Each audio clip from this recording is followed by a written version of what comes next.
جهاد راتو نو دوی د هغې د لاسه وي چې موږ نشو ورننوتی ها که په تیاره یي چې دا ځمکه موږ ته خالي پرته او موږ ورننوځو نو بیا صحیح ده خو که دغه تکلیفونه پکې برداشت کولی او جهاد پکې کولی نو دغې ته بیا موږ نه یو تیار الله رب العزت په دوی سزا راوسته 40 کاله په دوی باندې دغه ځمکه حرام کړه دوی بیا په میدان تیه کې پراته وو او میدان تیه دې ته ولې وایي یتیهون فی الارض چې دوی به حیراني ګډوډ به نو بس په دغه ځمکه دوی پراته وو هلته پې م الله رحم وکړو ما تاسو تېر شوي درس کې دا خبره ذکر کړو هلته م الله من و سلوا راولېږل او د وریځو نه په دوی باندې سوری جوړ کړو بیا م الله په دوی باندې رحمتونه کړي اوس د دې نه بعد الله رب العزت واقعه د آدم علیه السلام د 2 زامنو راوړي چې کله انسان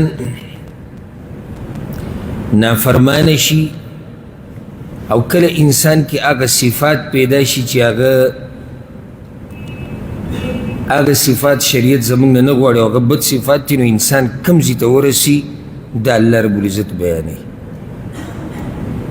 د بني اسرائیلو خبره ذکر شوه د یهودو چې کله هغوی د موسی علیه السلام سره چل ول وکړو الله وله سزا ورکړه نو دا د الله طریقه ده چې څوک هم د الله نافرماني کوي رب العالمین هغه رانیسي نو ځکه پسې واقعه د آدم علیه السلام د زامنو راوړه چې یو پکې د الله نافرماني کړې او هغه فساد کړه أعوذ بالله من الشيطان الرجيم بسم الله الرحمن الرحيم واتل عليهم نبأ ابني آدم بالحق او بیان که پدوی خبر د 2 زامنو د آدم علیه السلام پرشتیا سره دلته یو دا فائدہ یاده که یعنی د یهودو خبره کېده اوس الله وي د آدم علیه السلام د زامنو خبره وکړه ولې په هغې پسې ده یو وجه دا د الله عالم د آدم علیه السلام د یو زوی د بل سره حسد کړه دغه حسد د لاسې خپل ورور وجلی یهود هم د دې امت سره حسد کوي نو د دغه حسد د لاسه دوی د هغه پیغمبر نه انکار وکړو چې د هغه ښه صفا واضحه تذکره د دوی په کتابونو کې راغلې ده د دغه پیغمبر د راتلو پورې څنګه چې سوره بقره کې شته نور ځایونو کې دي دوی به ښه دا خبره په خپله کوله وی په آخرو زمانو کې به داسې پیغمبر راځي او د هغه به دا صفات او دا به دا خو چې راغی نو ولې په عربو کې راغی بیا د حسد شروع کړو چې په عجمو کې ولې نه راتلو د اوسه پورې خو پیغمبران ټول په بني اسرائیلو کې راتلو دی په عربو کې څنګه راغی دا حسد د لاسه انکار وکړو حسد کوم ځای ته ورسوه نو دلته هم د آدم علیه السلام یو زوی حسد کړی دی د بل سره هغه واقعه مختصر داسې ده مشهوره خو دا ده وی الله رب العزت چې کله آدم علیه السلام پیدا کو هغه بیا جنت کې هغه ونې ته نږدې شو الله بیا دنیا ته راکوز کو نو ده به سهار هم 2 بچي کېدو ماښام به هم 2 بچي کېدو او دا به خور ورور نو دا کومه دویمه جوړه چې وه د دې دا جنۍ به د اولنۍ جوړې د الګ ته واده کېده او کومه جوړه چې سهار پیدا شوې ده د هغې هغه جنۍ به د دې دویمې جوړې هغه الګ ته واده کېده دا په هغه ټیم کې روا وه ځکه چې مقصد نسل د انسانانو ډېرول دا نه چې یو سړی دلته راشي او دا څنګه او دا ولې او زموږ په شریعت کې خو نشته لږ سوچ او فکر به کوي هرې خبرې ته هر ځای د اعتراض نه وي نو دلته د هغه د بچو دپاره دا کار په دې روا و ځکه چې د انسانانو نسل بغیر د دې نه ډېرېدو نه وګوره زمونږ کار خو د الله د شریعت سره دی چې هغه څه حلال کې حلال دي چې هغه حرام کې حرام دي لکه ګوره چې الله رب العزت موږ ته دا ووایي چې او موږ ته ویلي دي چې ته د دې یو دا جنۍ دا زنانه ستا دپاره حلاله ته یې واده کړه او موږ واده کړه بیا راته وایي دا چې تا سره په نکاح کې د دې دا خور ته نشي کولی موږ وایو دا حرامه ده زموږ کار خو د الله د خبرې سره دی چې کله دغه اولنۍ ده چې کومه په نکاح کې ده دغه خورې د دې سړي سره هغه مړه شوه عدت تیر شو الله وایي اوس دله دا بله روا ده موږ وایو روا ده موږ خپل عقل خو نه جنګو چې وروره نه زما عقل خو وي چې د دواړه خویندې یو کور کې اوسېدی نو څومره مزه به یې کولی او د یو بل ته به نږدې وي او د یو بل به یې تپوس کو دا خبرې ټولې غاړې ته کېدې زمونږ کار د الله د دین سره دی او ورسره دا وایو چې الله څه ویلي که نه هغه د حکمت نه خالي نه وي کوم ځای کې د انسان عقل او کوم ځای کې د انسان د الله رب العزت د حکمت نه ډکې خبرې ډېرو خبرو ته زمونږ هغه سوچ نه رسي نو موږ به دا نه وایو چې دې خبره کې څه حکمت نشته زمونږ کار خو د الله د خبرې سره دی اوس د هغوی دپاره یې دا کار روا کړی او د هغوی دپاره روا و زمونږ دپاره یې حرام کړی دی موږ وایو حرام دی نو دا دوه وروڼه وو په دې یو جوړه کې حابیل او په دې بله کې قابیل نو د دې حابیل دا خور چې وه دا بدرنګه وه کومه جنۍ چې د هغه سره پیدا شوې او د قابیل دا ښایسته وه دا قصه مشهوره بیانېږي دلته نو کله چې د حابیل دا خور چې هغه ښایسته نه وه دی د قابیل له ورکوله او د قابیل هغه ښایسته وه هغه یې حابیل له ورکوله نو قابیل انکار وکړو نه دا خو د ده دا خور بدرنګه ده زما دا خور ښایسته ده څنګه دا رشته به کي او دوی د یو بل سره ورانه شو دلته حسد وکړو حابیل د قابیل سره او د حسد باره کې به خبرې کوو نو بیا پلار د دوی آدم علیه السلام وی فیصله داسې وکړه چې تاسو دواړه قرباني وکړئ په هغه ټیم کې داسې نه وه چې قرباني به دې په غریبانانو تقسیموله هغه ټیم کې داسې وه چې څه به یې د الله دپاره ورکړو هغه به دې کېښودو اسمان نه به اور راغی که وسوځولې معنی دا چې ستا قرباني قبوله شو که ویې نه سوځوله ستا قرباني قبوله نه ده الله رب العزت د حابیل قرباني قبوله کړه دې سره د قابیل حسد هغه ډېر شو هغه راولګېد دا ورور یې مړ کړو وی ښه بعضو اسرائیلي روایتو کې راځي ودو ته چې ښه لا والله نشي کېدی زما دې په الله قسم خلک به تا ته ګوري او ما ته به ګوري وانت خیر مني او ته به زما نه ګورې یو خو دې جنۍ هغه واده کړه چې هغه ښایسته ده دویمه ده چې قرباني دې هم قبوله شوه نو هغو ته زما دې کې څه ګناه ده انما يتقبل الله من المتقين الله خو د پرهیزګارو خلکو عمل قبلې راولګېدو مړ یې خو صحیح خبره دا ده تحقیقي قول هغه دا دی چې دا خبره څه مرفوع احادیثو کې نه ده راغلې نه د دې واقعي داسې سند شته چې سړی په یقین وکړي صحیح ده دا واقعه لکه داسې نه ده چې زموږ د شریعت د اصولو خلاف ده او د عقیدې پکې څه دي نه خو چې قرآن آیت سړی وضاحت کوي په کار دی چې د هغې وضاحت په هغه واقعاتو سره وشي او په هغه قصې سره چې هغه یو سند لري دا قصه خو مسلمانانو کې ډېره مشهوره ده په وړوکوالي کې موږ ته دا یاده وه چې داسې قصه شی نو بیا به دلته څه وضاحت کوو وضاحت دلته ګوره دا دی الله رب العزت دا خبره پکې نه ده ذکر کړې چې د یو دا خور دی بل ته واده کېده او هغه وي چې دا بدرنګه ده او دا زموږ دا ما سره چې کومه خور ده دا ښایسته ده دا خبره الله نه ده ذکر کړې نه ده الله رسول صلی الله علیه وسلم ذکر کړې ها اسرائیلي روایتو کې شتي مفسرینو په کتابونو کې را نقل کړې ده علماو بیان کړې ده دې حده پورې خبره صحیح ده خو الله او د الله رسول نه ده بیان کړې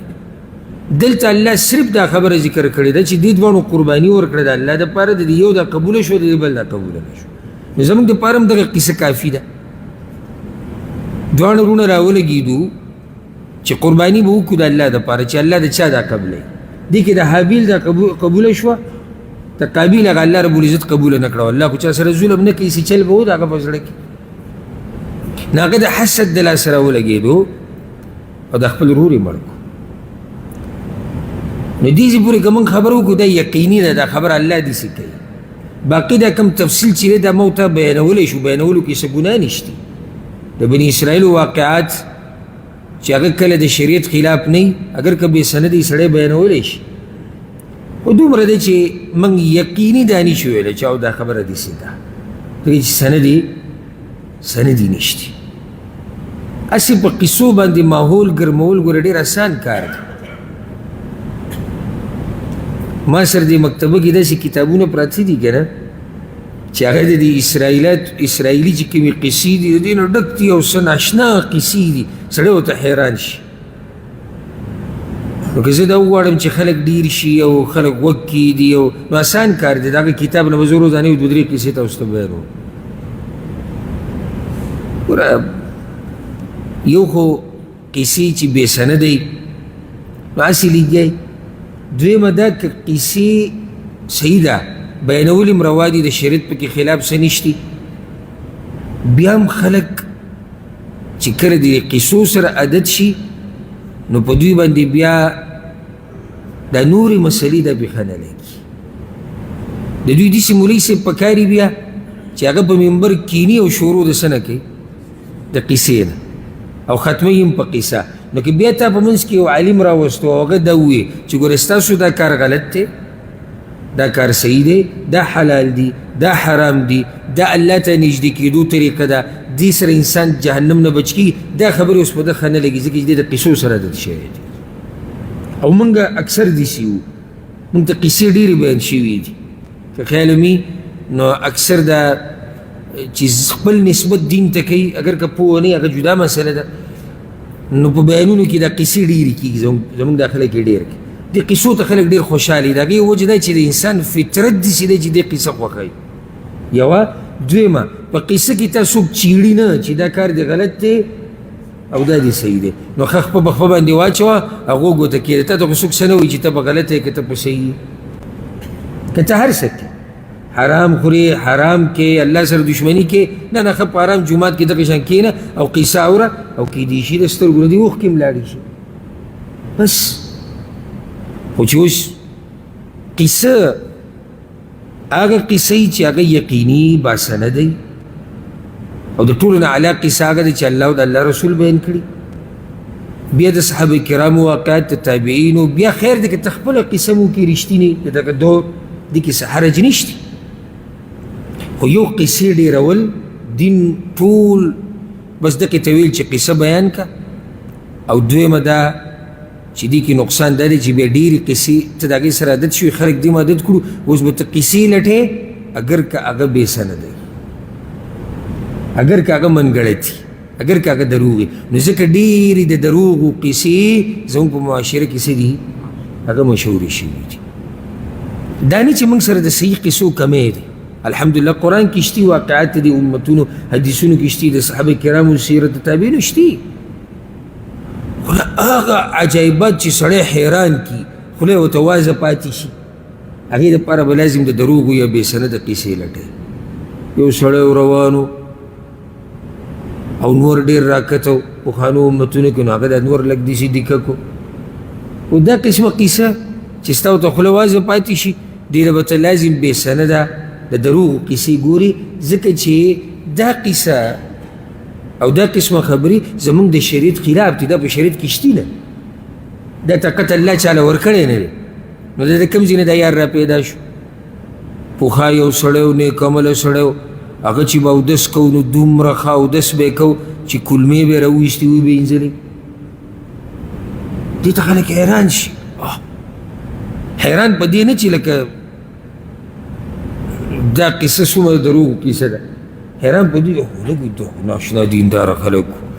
نه څنګه دینداره خلک دا زموږ په شریعت کې شتي اول ده حدیث کې دا دي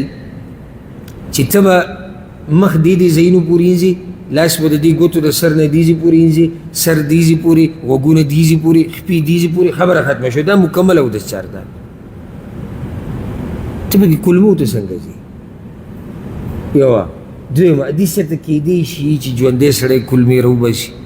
او د شړپۍ جوړه کړي انځي او دا د کوم ځای عبادت دی خبره مې دا کوله که خلق حیرانول غواړي او مجمع ډیرول غواړي او سرونه دې ډیر پکار دي او د سبحان الله او د زنده‌باد او د مرده‌باد چغې غواړي او دا ګرم ماحول غواړي نو د هغې دپاره به پکې بیا ته لازم داسې قصې هم بیانې او ګورې به چې د هغې نه څه رښتې او نیک پېښتي والحمدلله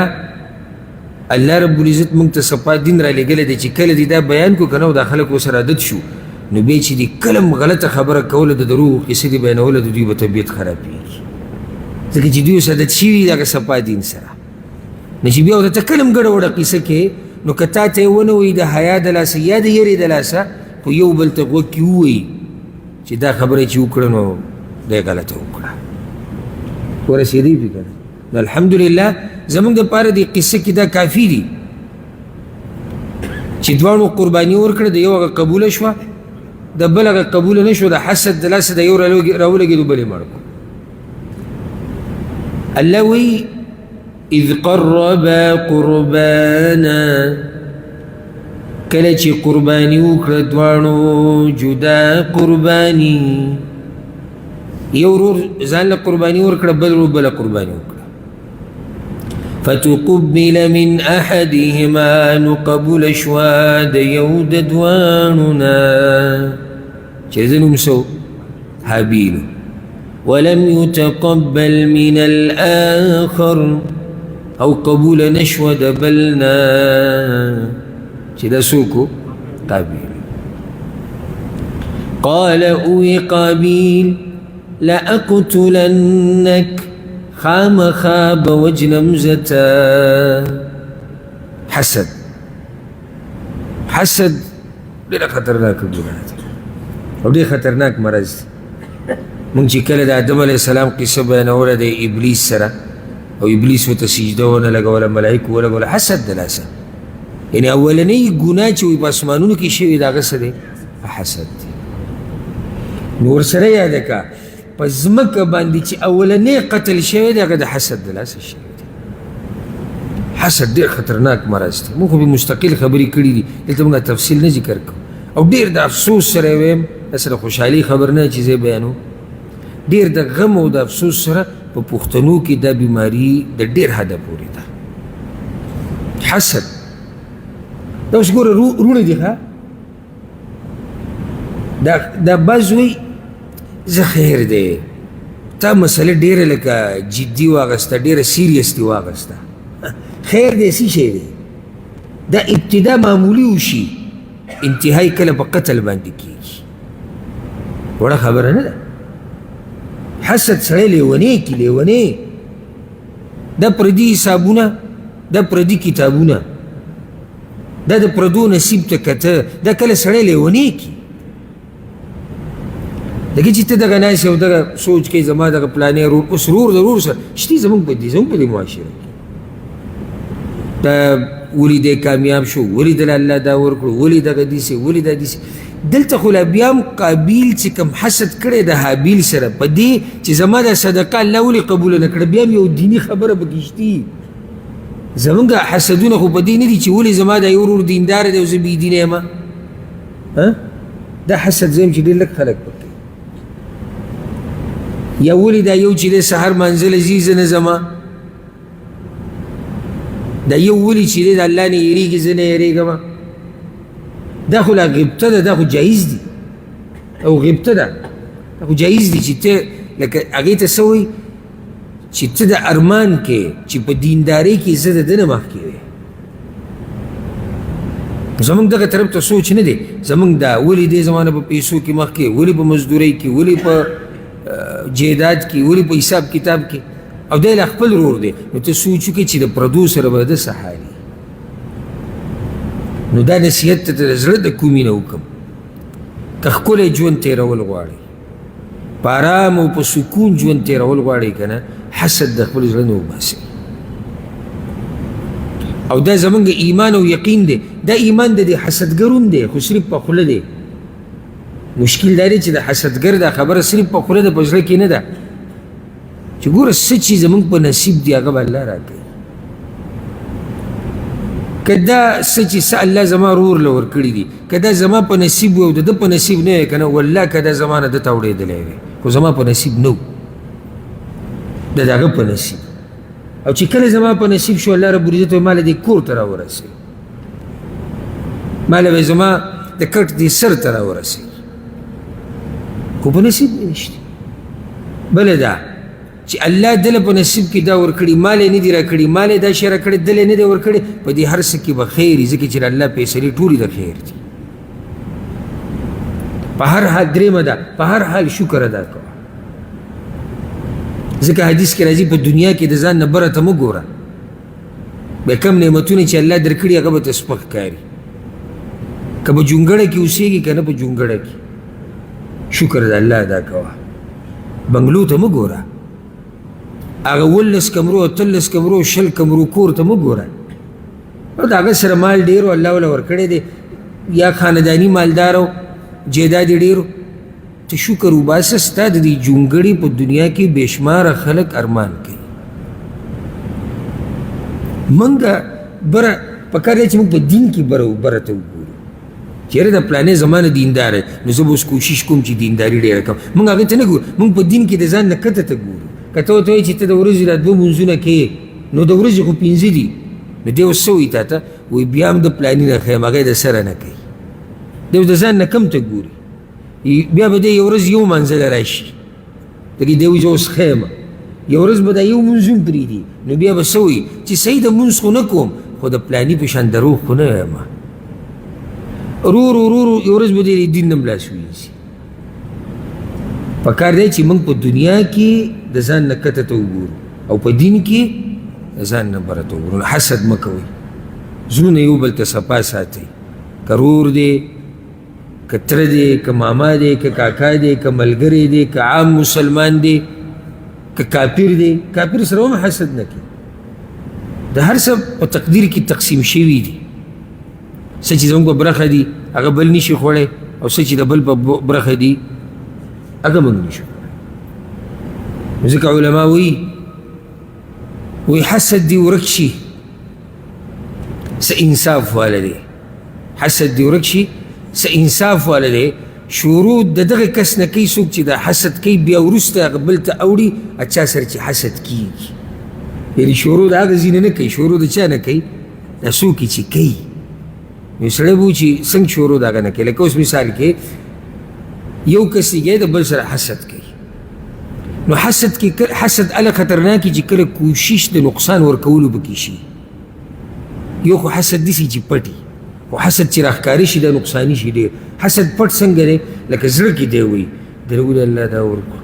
دی ولې داسې نو پرون خو دی غریب و نن څنګه او دا حسابونه بس تکه زړه کې لګیا دی ځان یې تباه و برباد کړو خو هغه بل کس ته نقصان نشي ورکولی او نه یې ورکوي کله داسې چې زړه کې حسد کوي نو هغه زړه هغه حسد یې دومره مجبوره کړي اوس کوشش کوي چې دغه مخامخ سړي ته څه نقصان ورسي کوشش کوي چې د ده دا کور دا ګډوډ شي د ده دا ځمکه دا خراب شي د ده دا تجارت دا په څه طریقه بند شي نو شکایتونه چغلخوري خباستونه به شروع کړي لکه ستاسو خیر هلته کېږي دا چلونه دلته به لګی بنګ بنګ کوي دوه کسان سره به ولاړ هلته به ولاړ نه موږ خو به ستا دپاره یو بیا به دلته ورشي نه موږ خو به ستا دپاره خبره کوو دا ټول دې دپاره چې دغه سړي دا کاروبار د ده د دنیا دا ګډولی شي خو حسد شروع د خپل ملګري نه کوي نو اولنی نقصان یې دله ورکو هغه دا چې سوچونه د انسان بدن خرابوي او دی څه کوي سوچونه کوي دویم خوب خراب شو خوب ولې خراب شو ځکه چې حسابونه کتابونو کې غریب لګیا دریم خپل چې کوم نعمتونه ول الله ورکړي دي هغه ورته بې قدره شو ځان ورته اوس فقیر ملنګ ښکاري څلورم د دې حسد د لاسه دی ګناهګار شو نو اوس ته دې نقصانونو ته وګوره ګناهګار شو خوب یې لاړ سوچونو وله دماغ او زړه خراب کو او نعمتونه ورته سپک ښکاره شو نو الله دې موږ د حسد نه لرې ساتي رور راولګي نو د رور سره حسد وکړو نو مړ یې کو پکې حسد دیزي ته انسان رسوي دا اوس ساده ګول نو د دې یو دا قرباني قبوله شو دا بل نه نو چاګه چې قبول نه شو هغه ډایري قبول ته دې وجنم نو دې کې داګه سي دي هغه ولم ناشنا جواب ورکو قال اوي هابيل إنما يتقبل الله من المتقين يقينا قبل يلاد تقوى ولونا سناشنا جواب ورکو چې دې کې وجلو د ضرورت دی چې ته ما ولې وجلې په ځان کې تقوا راوله پرهیزګار شه الله د پرهیزګارو خلکو عبادتونه قبلوي په وجلو به ته څه وکړي ته الټه ښه ګناهګار شي نو ګوره دې کې فایده یاده کوي دا موږ بیان کړي د څو ځایونو کې د تقوا یوه فایده دا ده چې کله د پکې تقوا او د الله نه یریدي رب العالمین به دې عبادتونه به دنه قبلوي نو په ځان کې تقوا راولي بې د تقوا نه که ته اعمال کې هغه نه قبلېږي چې څو پورې ورسره تقوا نه ملګري شي انما يتقبل الله من المتقين لئن بسطت إلي يدك که چېرته راوږد کو تا ما ته خپل لاس لتقتلني د دې دپاره چې مړ کړې ما دا څوک دا خبره کوي حابیل لګیا دی قابیل ته وایي که ته لاس راوږد کړي زما د وجلو دپاره ما انا بباسط يدي إليك نو نه یم زه اوږدوونکی د لاس خپل تا ته لأقتلک د دې دپاره چې مړ کم تا ته که لاس راوږدې زه لاس نه در اوږدوم ګوره یو سړی ما ته دلته ویلی شي چې دا خو حدیث کې راغلي دي چې د خپل نفس دفاع به کوې د خپل مال دفاع به کوې د عامو اوقاتو کې چې کله څوک تا سره ظلم کوي خو چې کله داسې مسلې راشي چې هغه کورنۍ وي هغه حل کېدی شي خپل خلک وي هلته اوږه کوزه وړه د هوښیارتوب دی بعض دا وایي ما مخکې ورځو کې دا خبره ذکر کړې وه بعض دا وایي نه وایي د سپېړې جواب سوک دی او د سوک جواب د هغې نه زورور دی او د یو په بدل کې دوه وجل دي د دوه په بدل کې څلور وجل دي ښه د چا سره د خپل ورور سره د تره سره ماما سره د کاکا سره دوی سره به ته دا چلونه کې ځکه خو زموږ د معاشرې دا حال دی که ته لاړ شې وګوره د پښتنو چې اکثر دشمنیانې دي 90% ته ویم کېدای شي دا ما بیا هم لږ ویلی دا به خپلو کې دي بارایي دشمنیانې زموږ ډېرې لږې دي چې پردی کس و د هغه سره څه خبره راله او په هغې کې کس وجلی شوی دی دا به ډېر کمي خو نور چې خبرېږي د رور سره د تره د زامنو سره د تره سره د ماما سره د نسبي سره د یو قوم والا یو خیل والا که چېرته موږ یو غوسه وکړي او دا بل اوږه کوزه ویسي دغه ټیم کې نو زموږ دا دشمنیانې به ختمې نه شي ختمې به شي خو چې کله ماته زما مشر دا تربیت راکوي او زما معاشره ماله دا تربیت راکوي چې نه نر هغه دی چې د سپېړې په بدل کې سوک ورکوي نو بیا به زه څنګه اوږه کوزه ویسم ځکه چې هلته هغه معاشره راله بیا سبا له پیغور راکوي زموږ معاشره د اول نه دي چې په دې مسله کې ګډه وډه را روانه ده که زه کوشش تا کوم چې یاره زه د خپل ته معافي وکړم او د ده سره ګزاره وکړم نو معاشره مې ژوند ته نه پرېږدي ځای په ځای به راته وایي تا سره چې دا چل کړی و هغه تا ته چې دا ویلي مجبوره مې کړي چې زه بدل والم مجبوره مې کړي چې زه ما قشر لاس اوچت کړم دا زموږ د معاشرې څخه ښه صفت نه دی دا بد صفت دی پکار دا دی چې دې معاشرې که ما بدل اخیستی ما گزار کولی دې معاشرې زه مجبوره کولی په دې چې ته لاس مه اوچتوه خیر دی ته ورته معافي وکړه کنه زما دا خبره غلطه ده خو معاشره ډېر لږ افراد به د معاشرې چې هغه به ما ورته دې ته مجبوره کوي چې موږ معافي وکړو موږ مخ واړو نور اکثر معاشره به ما ورته راګرموي په څه باندې چې ته بدل واله دې کې اوس وګوره وایي که ته لاس راوږدې زه لاس نه در اوږدوم ته زما ورور کته غلطی کې زه خو نه کو، کته زیاتې کې زه خو نه کو. وجه د دې څه ده؟ دا یاده کړئ ګټه مسله، إني أخاف الله رب العالمين، یقینا زیریګم د الله نه چې پالونکی د ټول عالم دی. چې دا صفت ته پکې نه وي که نه نو ډېر ګران کار دی، ډېر ګران کار دی. لکه ستا یو خپل راشي، ستا ورور راشي په تا ګزار کوي او ته وایې زه تا ته څه نه یم، زه درته معافي کوم. دا هله به وکړي چې کله د الله نه یېرېږي. دا ګران کار دی. خلک به تا ته ګوري او شیطان هم تا را ګرموي، خلک دې هم را ګرموي، نفس چې ستا کم دی هغه هم تا ته ورشه خپل بدل واله، سبا به خلک څه وایي، سبا دا هر څه هله کنټرول کېدی شي چې کله ته د الله نه یېرېږي. چې د الله نه یېرېدې که نه نو دا کار ډېر ګران کار دی. نو ځکه هغه ورته وایي اني اخاف الله رب العالمین، زه د الله نه یېرېږم چې هغه رب د دې مخلوقاتو دی. ګوره حدیث کې دا راځي چې اذا تواجه المسلمان بسيفيهما، کله چې دوه مسلمانان په یو بل پسې توره راواري، فالقاتل والمقتول في النار، نو قاتل او مقتول دواړه په جهنم کې دي. قاتل چا چې مرګ وکړو، مقتول څوک چې مړ کړی شو، دواړه په جهنم کې. صحابه کرامو یا رسول الله د قاتل په قصه خو موږ پوه شو، خو مقتول ولې جهنم ته ځي؟ هغه ورته وایي انه کان حریصا علی قتل صاحبه، دم اراده د هغه د وجلو کړې وه خو د هغه پې وسبر شو، نو ده ته دا بدله د ده د نیت مطابق میلاو شوه. نیت خو دم د هغه د وجلو و که نه، ده دا توره ولې راغستې ده؟ هسې خو وجلو له یو سړي ټوپک تماچه، دوه کسان دي تماچې راواغسته، یو بل له مقابق ورځي، نو د یو تماچه د څه دپاره راغستې؟ هسې خلکو ته خو هغه هم د ده د وجلو اراده کړې، خو هغه بې مخکې شو. یا د هغه ډز په داسې ځي ولګېدو چې دی مړ کړو، ده چې کوم ډز وکړو هغه په داسې ځي ولګېدو چې هغه مړ نه شو. نو څوک خو دا نشي ویلی چې دا بل ډېر نیک عمله ښه سړی و، نه هغه هم په دقه اراده راغلی و، خو دی پې مخکې شو. ځکه دواړه جهنم ته ځي. په داسې فتنو کې، په داسې جنګونو کې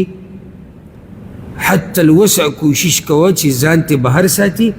او غلی پاتې شي. څومره چې دې مسلو کې غلی، څومره چې به دې جنګونو کې ته ځان ته بهر ساتي، دومره به ته د شرونو نه د فسادونو نه لري. او که ځي دې ځایونو ته نو بیا ته د خیرخواهي په نیت ځه، هر ځای کې د جوړې د روغې د اصلاح خبرې کوه، الله به دل اجر درکړي. نور چې داسې فتنه راشي او تا سره تعلق ساتي او ته دا فتنه ختمولی شي په دې چې ته ترې ځان لرې کړي، نو ځان ترې لرې که، ځان دې هم د ګناه نه بچ کو، هغه مخامخ کس دې هم د ګناه نه بچ کو. نو ته هم دقه وایه چې اني اخاف الله رب العالمین، زه یېرېږم د الله نه. ایوب السختیاني رحمه الله وی اولنی کس چې په دې امت کې په دې آیت عمل کړی دی هغه عثمان بن عفان رضی الله عنه. او هغه داسې سیرت کې به تاسو واورئ، جمعې پورې چې موږ د هغه سیرت بیانو. عثمان رضی الله عنه په آخري وخت کې چې کله دا خوارج راجمع شو دا خلاف، خو مسلمانان کافران خو نه وو، او هغه خلیفه و، زور یې مو. نو بعضو ملګرو له مشوره ورکړې وه امیر المؤمنین که تاسو امر کوئ موږ به دا ټول مړه کړو، ځکه چې ستاسو خلاف راوتي دي او زور هم د هغه سره دی. نو هغه ورته ویلي اني اخاف الله رب العالمین، زه یېرېږم د الله. او که دوی ما ته لاس راوږدوي زه ورته لاس نه ور اوږدوم، زمونږ مسلمانان دي، زمونږ کشران دي، خو ناپوهه دي، جاهلان دي. حالانکې هغه په هغه ټیم کې خلیفه او هغه کسانو مړ کړو، خو هغه دا نه غوښته چې فتنه جوړه شي، ځکه که هغه امر کړی وی نو بیا ته یو غټ جنګ جوړېدو. لکه چې خارجي چې کوم دی خوارج ته خو مسلمانان دي که نه، نو په تندي لیکلي چې دی پکې خارجي دی، په تندي خو یې نه دي لیکلي. نو دا خلک په مسلمانانو کې دننه دي، نو چې په مسلمانانو کې دننه دي او د هغوی سره یې ګډون دی، سبا له به دوی ډېره لویه فتنه جوړه کړي. بیا نو کله سړی ځان غلی کړي چې فتنه جوړه نه شي، نو ځکه قابیل ځان غلی کو چې فتنه جوړه نه شي، عفوا حابیل ځان غلی کو، حابیل ځان غلی کو چې فتنه جوړه نه شي. إني أريد یقینا زه غواړم ان تبوء بإثمي وإثمك چې ته به اخته شي په ګناه د قتل زما کې او په ګناه ستا کې.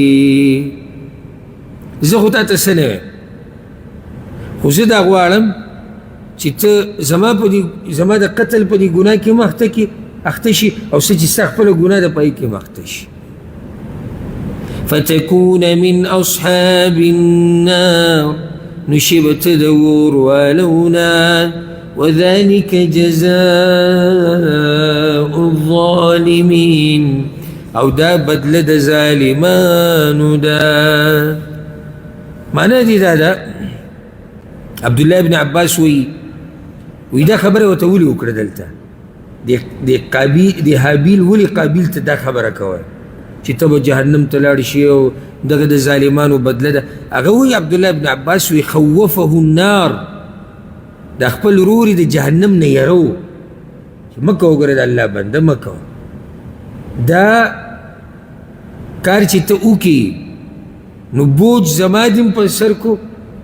او خپل دې راواغستو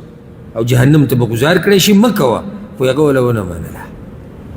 نو څومره خیر خوا دی ګوره د زړی چې صفایي ده څومره اوچت مسلمان صرف دا نه چې لاس یې بند وساتل الټا هغه ته نصیحت کوي چې مه کوه دا د ګناه دا کار انجام به دې ډېر بد شي جهنم ته به لاړ شي ځکه چې ته ظالم شوې او دقه د ظالمانو بدله ده. فطوعت له نفسه قتل أخيه نو خیسته کو دته نفس ددا وجل ضرور خپل نفس ورته دا خبره خیسته کړه چې دا خپل ورور څه کا مړی کا. فطوعت له نفسه دا نفس نه دا درې قسمه دی یا دې درې صفات دي. الاماره بالسوء دا انسان ته د بد کار امر هم کوي. اوس کیدای شي که د هغه زړه ته دا راغلي چې یاره د ورور مې څومره ښکلې خبره وکړه چې ته که لاس راوږدی زه لاس نه در اوږدو او دی څومره ښکلې خبره وکړه چې ظلم مه کوه جهنم ته به لاړ شي. خو هلته نفس یې نه پرېږدي هغه ورته وایي نه مړې که دی دومره شو چې د ده صدقه قبلیږي او ستا دا نه قبلیږي. او که هغه واقعه روانې ده خور هغه مسله چې پکې ده نو دی به اوس ګوره ستا د خور سره واده کوي او د ده دومره نصیب شو دا د ته نفس دیږي. د نفس هر خبره دا نه منلی کېږي. زه تا ته دا خبره کوم په زړه ولیکه د نفس هر خبره به نه مني. د شیطان خبره به نه مني دا خو واضح شیطان که موږ داسې نه شو چې هر یو به نه مني. شیطان خبره کیي نقصان د شیطان خبره به نه مني. درېیمه دا ورسره یاده کړه د معاشرې هر خبره به نه مني اگر که هغې له نوم د پښتو ورکړي څوک. څلورمه د مور پلار هر خبره به نه مني اگر که مور پلار دي چې څو پورې دي تللي نه د شریعت په تله کې هغه وخته پورې به خبره نه مني. د رونو خویندو به هره خبره نه مني. د تره زامن ماما زامن کاکا زامن خپلوان نسبیان قومیز د دوی هره خبره به نه مني چې څو پورې د خبره تللي نه د شریعت په تله کې ځکه چې کیدای شي دوی تا ته د غلطي ووایي او ویلي نه دي ډېرو ته راشي خوا کې ورسره کښېني ته پسې ورشه که نه مړې که او ده تا ته داسې ووایي او ده ته غریب ورشي په دې خبرو کې راشي قتل وکړي یو کس مړ کړي دوه مړه کړي ټول عمر د ده په سر دشمني شي بیا کله یو ځای کې پټېږي کله بل ځای کې هغه چا چې ورله مشورې ورکړې وي هغه ښه په ارام ناست په خپلو علاقو کې کیدای شي الټه د هغه چا سره همدردي راښکاره کوي د چا نه چې په ده باندې کس وجلی دی. نه دي شوي داسې مه منه د هر چا هره خبره مه د نفس هره خبره یاره زړه مې وایي چې دا کار وکړه زړه ته وایه صبر وکړه زه مسلمان یم ته چې کومه خبره ماته کې زه به ګورم چې الله او د الله رسول د دې خبرې مبارک کې څه یاره زړه راته وایي چې د شرابو یو ګیلاس وڅښه ته بس کې زړه راته وایي چې جواري وکړه زړه راته وایي چې لږ وګډېږه سا ازاد کړه ته به څه وایي چې زړه راته ویلي دي ته به زړه ته وایي چې صبر زه مسلمان یم که ستا دا خبره د منلو یي په شریعت کې یو خو ډېره ښه ده که د منلو نه نو د خپې لاندې دته اوس وګوره نفس د دې رور دا وجل ښایسته کړو چې مره مړې که هغه هم داسې ونه کړو چې انکار یې دې وکړو فقتله نمرك أخفل روري مركو فأصبح من الخاسرين بس وقرزيدو أغد تاوانياننا. الله أكبر. أشي چې د قیامت پورز دا قابیل الله مخې ته ودرېږي او تپوس تو کړي چې تا دا حابیل ولې وجلی د وجه یې څه وه دی به ورته څه وایي څه وجه دې وینه توی کړې ده. حدیث کې راځي چې قیامت په ورځ به دا مقتول نه دی مقتول دا څوک چې وجلی شوی دی دی چې کله د الله خواله راځي نو د خپل سر به یې په ترخ کې نیولی او د وینې به ترې بهیږي او دا بل دغه نه دی دا قاتل دا به د ګریوان نه نیولی او د الله خوا ته به یې راکاږي چې کله د الله خوا ته ورسي نو بیا به الله ته وایي چې یا ربي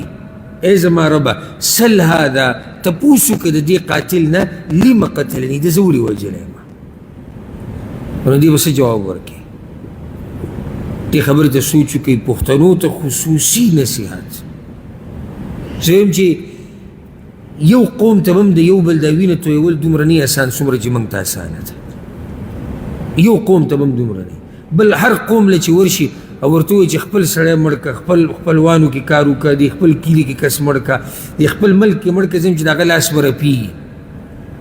او هغه به دې طرف ته سوچ هم کوي چې څنګه دا خو مسلمان دی دا زما خپل دی دا مې کلیوال دی دا یو قوم دی دا خو زموږ ژبې والی دا خو زموږ یو نسب والی ابر ته دا خبرې بیان کړي خو پښتانه بیا په دې باب کې کمزوري دا حقیقت دی نو چې هسې الله ته مخامخ شي هغه کس ته چې خلک یې وجلي دي او بیا په هغه ټیم کې مقتول الله ته وایي چې یا الله دنه تپوس وکړي نو څه جواب ورکوي نو اولنی قتل د ځمکې په دې مخ چې شوی د څه د لاسه شوی حسد د لاسه او چا کړی دی قابیل کړی دی نو دې ته وګوره حدیث کې راځي رسول وسلم وایي هر کله چې لا تقتل نفس ظلما هر کله چې یو ظلم یو بنده سره په دنیا کې کېږي او وجلی کېږي الا كان على ابن آدم الأول كفل من دمها دا آدم علیه السلام د بچی پکې برخه ده څومره دا ګناه په هغه پسې روانه ده ولې وی لأنه كان أول من سن القتل ځکه چې د انسان د وجلو طریقه اول هغه راویستې ده د حدیث امام بخاري و مسلم راوړي دې ګناه ته ګوره په هغه پسې روان دي نو ځکه دې نه دا فایده والی کوشش کوه چې د خیر لارې خلکو ته کولاو کې سبا له به په دنیا کې نه ثواب به در رواني او که د خیر لارې نشي کولاوالی د شر خو مه کولاوه سبا له به مړ پروت و په تا پسې به ګناهونه در رواني که آدم علیه السلام دې زوی دې قابیل دا حابیل نه یې وجلی نو د انسانانو ته د سره پته نه لګېده چې لا دې سم کېږي چې یو کس راولګي او بل مړ کړي دا د سره د انسانان د دې نه خبره به نه و ځکه چې انسانانو ته به دا پته نه و چې لا داسې کېږي خو کله چې دا قصه انسانانو واورېده هغه پسې نږدې چې کوم هغوی واورېده بیا را روان واورېده بیا پکې وشو او بیا پکې وشوه او بیا پکې وشوه او بیا وشوه خلکو ټولو ته پته ولګي چې او داسې هم کېږي چې یو سړی راولګي بل مړ کړي ها ده څنګه مړ کړو امام ابن کثیر او طبري او نور څومره چې مفسرین دي دوی دې کې روایت راوړي دي او آثار وی کله چې دته د دې نفس د دې رور دا وجل ښایسته کړو نو دی ووتو د ده په لټون کې لټوي چې مړي کړي نو دی په یو غره کې وموندو اوده و چې ورغی نو بعض روایتو کې داسې راځي وی دا سټې وله تاو راتاو هسې وله تاو راتاو چل وله نه ورته د وجلو ځکه چې دا خو اولنی انسانان دي نه لا اوسه پورې چا څوک وجلی دی نه دا پته شته چې سا څنګه وځي کوم ځای وجلی کوم ځای وهلی کېږي کوم دی لګیا او دا سر یې وراړه وراړه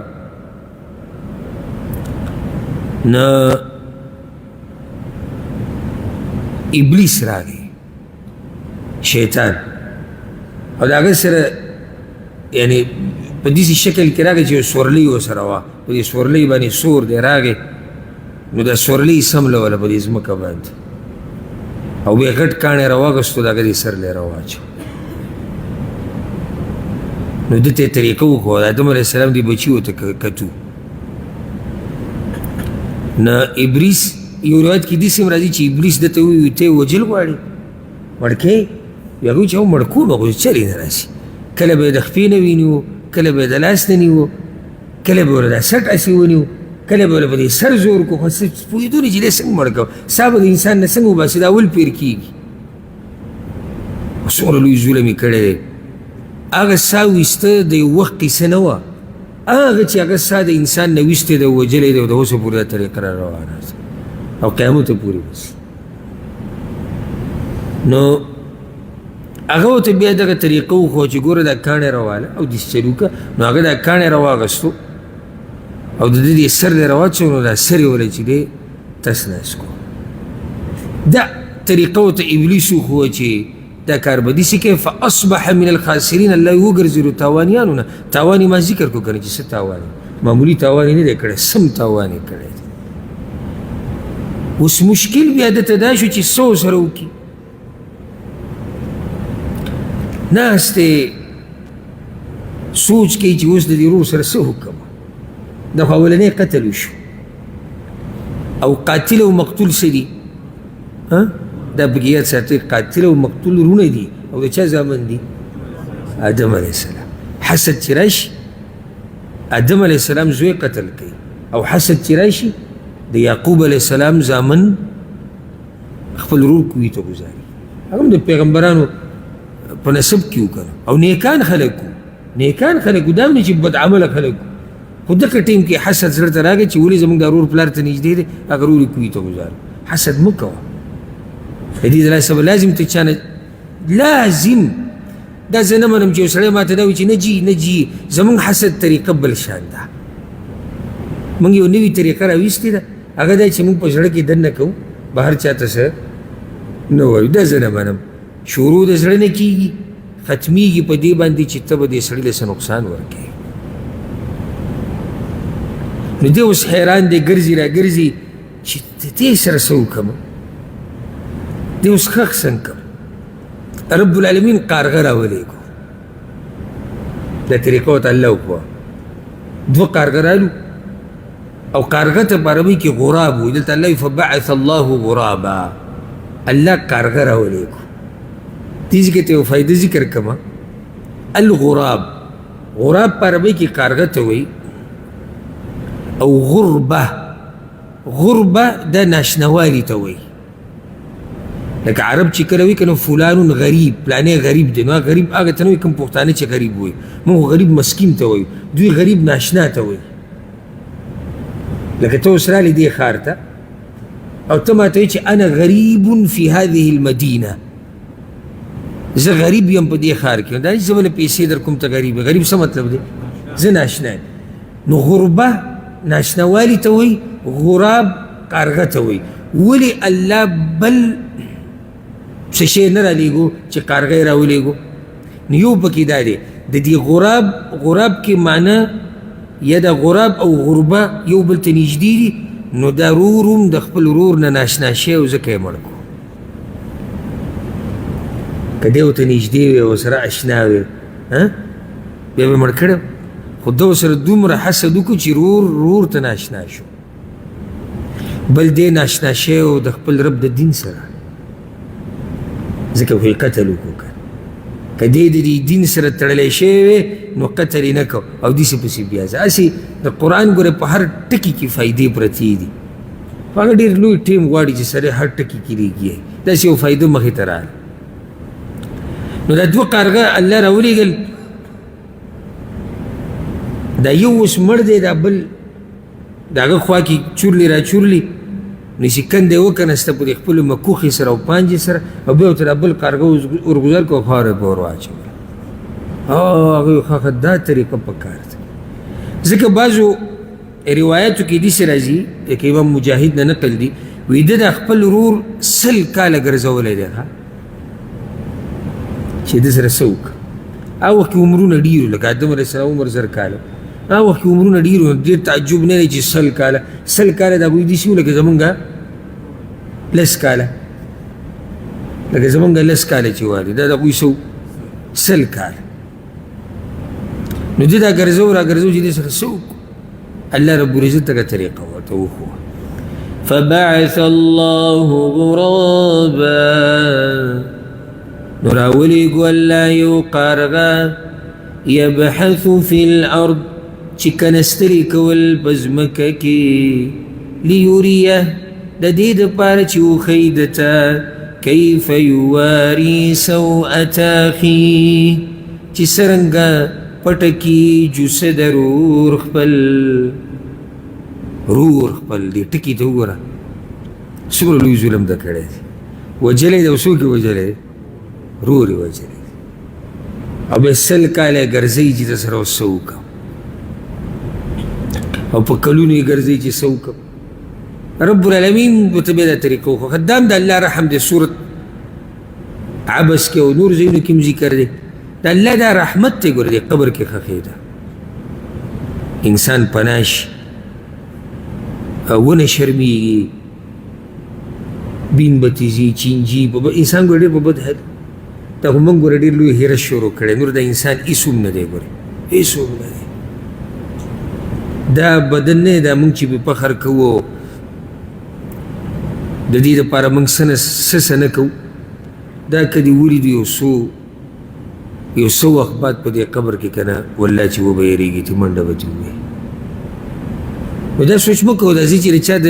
جوسې نه وتښتېدمه دا ده سره دا کار شي دا زما او تا سره هم کېږي او اولنی ځای چې چینجي پکې پیدا کېږي هغه دا خېټه ده انسان چې قبر کې کېښودی شي که نه اولنی ځای چې چینجي پکې پیدا کېږي او ډزېږي د ده دا کلمې داسې راوپړسېږي وډزېږي د دې نه دا چینجي او دا ګندونه او دا هر څه ترې راوځي